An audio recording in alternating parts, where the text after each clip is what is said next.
And I really looked at what it is to be motherless and to have an absent father. And that's kind of what started to inform my choices with Michael, because he's a young boy at heart who things are spiraling out of control for him really quickly. Yeah. So I needed to bring it down to, once I'd gotten all of those, ideas are kind of attacking you and you're trying to figure it out. And then you just actually have to let go and play a human being.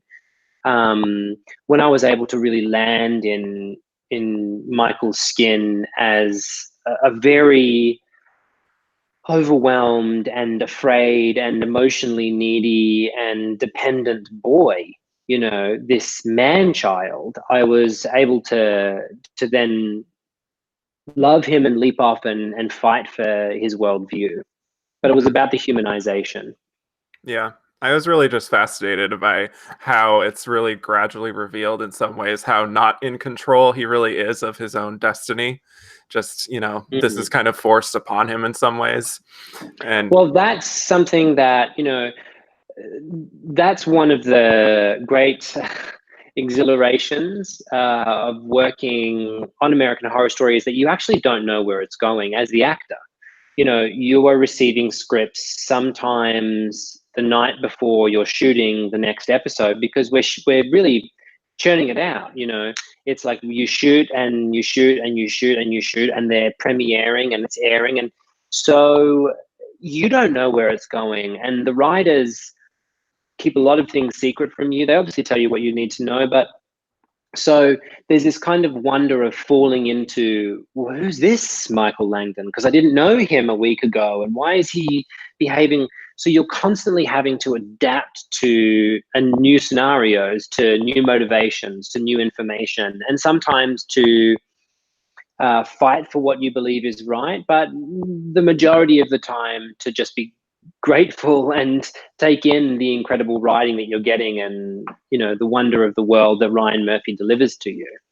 And particularly that storyline fascinated me, because we go from seeing, and how I played Michael, this really kind of very in control, very precise, his scalpel in his precision, and he knows exactly what he wants. He knows how to get it.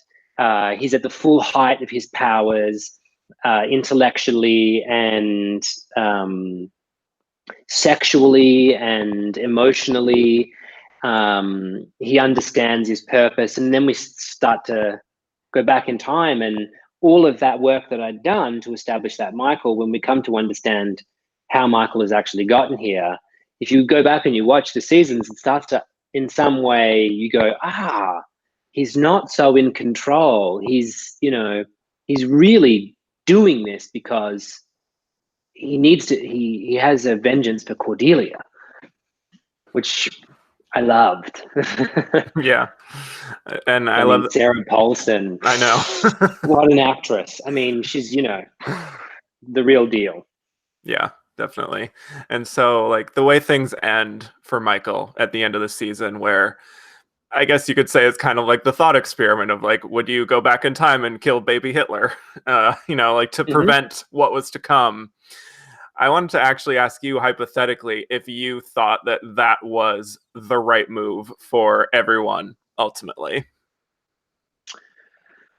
I don't generally like to comment on interpretations of things, purely and simply because I think there's a lot of ways to read the ending.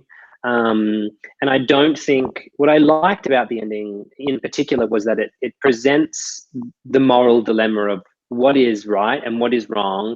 And finally, you can't stop the devil, he's breaking down the door. So you got Michael, but you have this, other incarnation that has now been born, which is tragic in some ways, also for Michael, because you realize he's being used. The son of Satan is not loved. He's a conduit. So there's a lot. And for me, I don't know how to act if I'm not completely in the skin of the character. Something about it always tears my soul asunder. And I have a really hard time. I mean, that day shooting Michael's death scene was one of the hardest things I've ever done.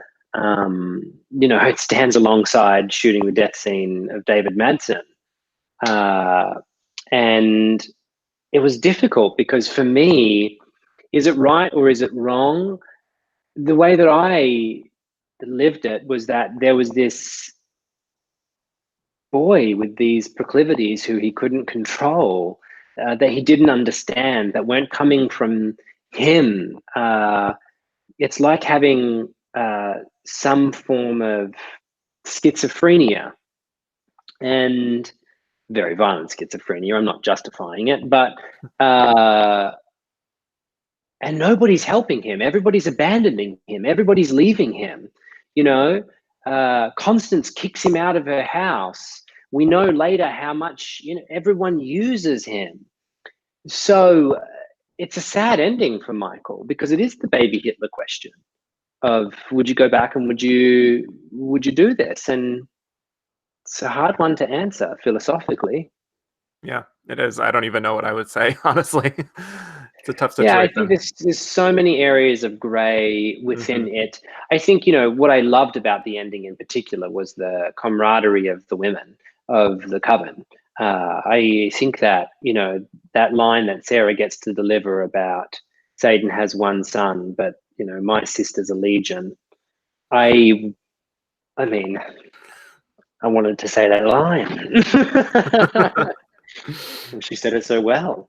Yeah, well, I guess speaking of that, you did have the opportunity to work with so many great actresses this season. I mean, my God. Kathy Bates, Sarah Paulson, Jessica Lange, Angela Bassett, Frances Conroy, all the way to people like, Harriet Sanson Harris, Sandra Bernhard. Harriet was so amazing. I was so emotional at the time that I met Harriet. She came in the 8th episode, and I was in this space, so I regret not having more of an opportunity to interact with Harriet, because I was so in my world, in my process at the time. I mean, Kathy Bates has been a hero of mine since I was younger, and to be allowed in the same room as her was a dream come true. To call her a friend, as I do now, it's unthinkable. And the kindness that she showed. Sarah Paulson is just the real deal. She's my hero. I mean, Sarah Paulson is I can now confidently say she's my artistic hero. I mean, she understands the craft in a way that is so refreshing and fierce. And it's not just about her talent, it's about her work ethic. I'm sure so many people go on about Sarah Paulson, but it's true. And it's true about Kathy and, Jessica Lange, Frances Conroy, who is this quiet, dutiful, very conscientious, and it explodes out of her. It's almost frightening in its power, her abilities. I was just so grateful to be along for the ride with these women and to get to act in scenes with them.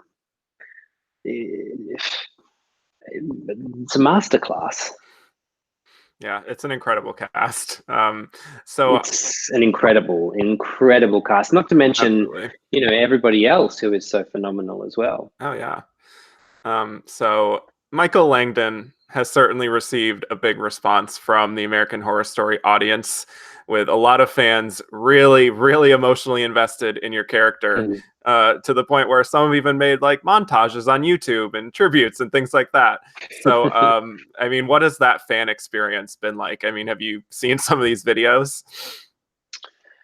I try not to as much as possible, and not because I don't like it, but because it's not. It's wonderful. I mean, I think the response is wonderful. I enjoy that fans are so vocal and that they're so kind and that they're so giving. I particularly love fan art. That's something that I'm so new to, and I'm blown away by when somebody wants to draw you or something. I think it's so. I'm so grateful for the response, and I just try to remember that it's not about me.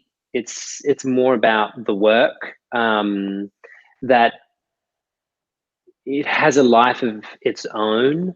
I'm glad to interact with people now and to really, it was overwhelming at first, I think, because I went from, obscurity, and particularly my life before acting was so obscurely different to how it is now.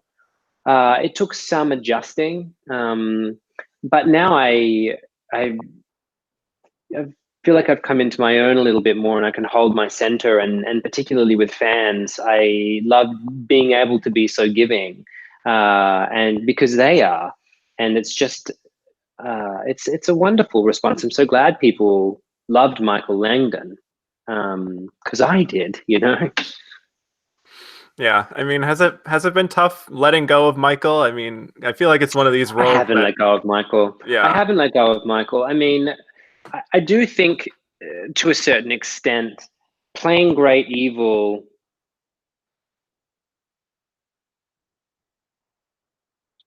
I really think that something that is happening in society at the moment, people have more of an interest in the darker aspects of life, and I think it's very Jungian, and I think it's very much about trying to understand the darkness within ourselves, and those.